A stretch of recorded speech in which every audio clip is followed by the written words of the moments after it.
Pernah ulama tersohor Indonesia, Profesor Dr. Buya Hamka mengingatkan kita, jika tiada perwatakan, ilmu tiadalah kemuliaan, melainkan sebuah kejahatan.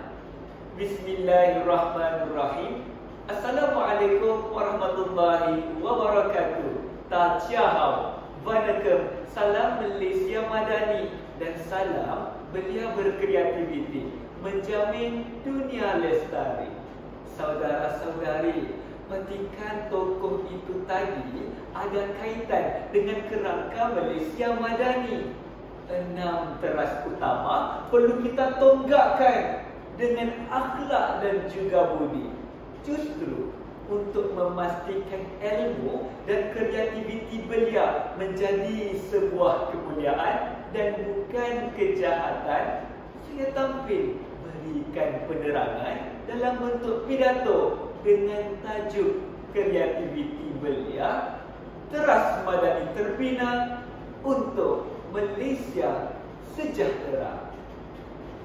Hadirin budiman, kreativiti belia ialah anak muda yang bukan sahaja berani berfikir di luar kotak, tetapi juga mampu mencipta jalan-jalan baharu untuk manfaat bersama.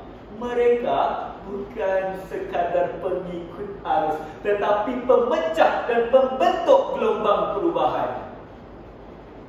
Teras madani pula adalah asas utuh pembangunan negara dalam pembinaan kota dan juga pemerkasaan jiwa. Ia menuntut kita untuk teruskan dengan teknologi semasa. Pada masa yang sama, perkasakan nilai, bangunkan akhlak mulia dalam diri setiap warganya. Manakala Malaysia sejahtera adalah matlamat akhir kita. Kita inginkan negara yang aman dengan ekonomi yang mapan dan didiami oleh manusianya yang berberi kemanusiaan, serta alam kita dijaga dengan penuh ihsan. Maka belia yang kreatif ialah tiang seri kepada Malaysia Madani yang lebih harmoni. Tuan-tuan dan puan-puan yang diraikan, ayuh bersama saya kita menelusuri 3 kisah inspirasi belia Madani masa kini.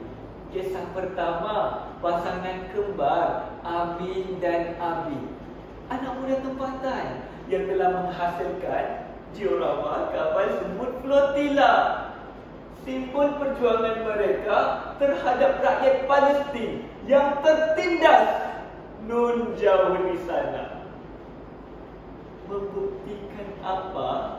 Karya yang kecil bawa mesej yang besar.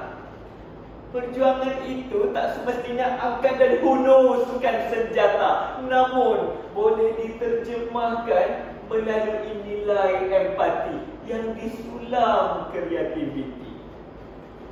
Melalui hasil tangan mereka, dunia hari ini sedar bahawa ada jiwa-jiwa muda dari Malaysia yang angkat solidariti melalui ilmu yang diapit seni.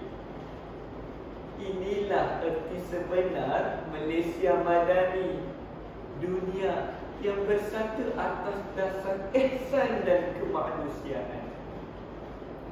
Tak cukup di situ, kisah kedua, kejayaan pelajar Sekolah Menengah Setiabudi yang telah pun menjuarai The Global Young Summit 2025 di mana Hanoi, Vietnam buktikan apa anak belia Malaysia boleh berdiri sama tinggi dan duduk sama rendah di pentas antarabangsa.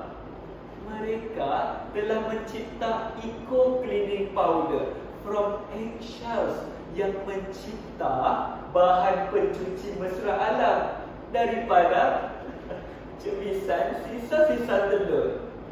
Betul, inovasinya kecil, tetapi dampaknya besar terhadap penjagaan bumi kita.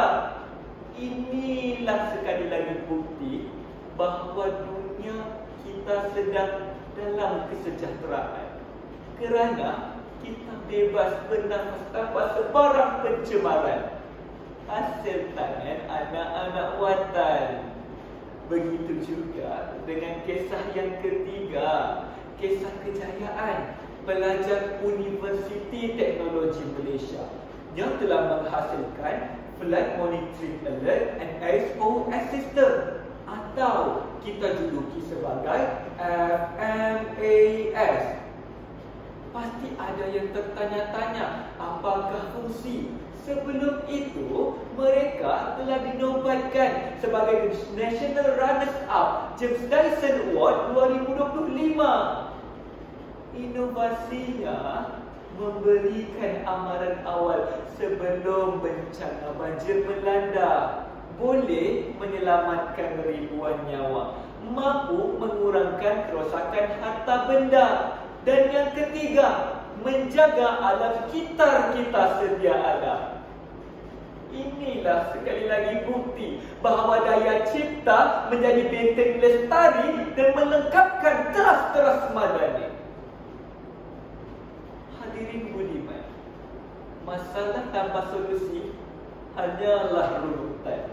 Maka izinkan saya mengusulkan 3 jalan penyelesaian untuk negara yang lebih mapan. Pertama, perkasa akhlak belia supaya lahir pribadi mulia. Tak mahu sekadar berilmu tinggi, tetapi ketadusan budi pekerti. 2, sokong inovasi belia. Beri ruang mereka untuk mencipta dan berkarya. Manakala yang ketiga, beri ruang kerja. Bagi jaminan kerjaya supaya akhirnya terjaga masa depan mereka. Maka teringatlah saya akan kata-kata peribahasa, yang bulat tak datang bergolek, yang pipih tak datang melayang. Usaha ini memerlukan kecekalan dan juga kesedaran. Ingat, Malaysia Madani bukan semata-mata soal bumi, tetapi berkaitan jiwa manusianya yang suci.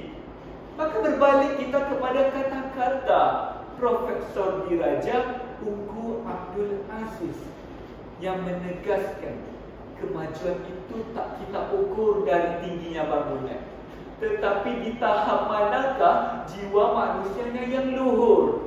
Maka ayo kita bersama lahirkan belia, bukan sahaja menakluk dunia, tetapi menjadi khalifah, makmurkan bumi Malaysia, juga membina teras-teras madani kita.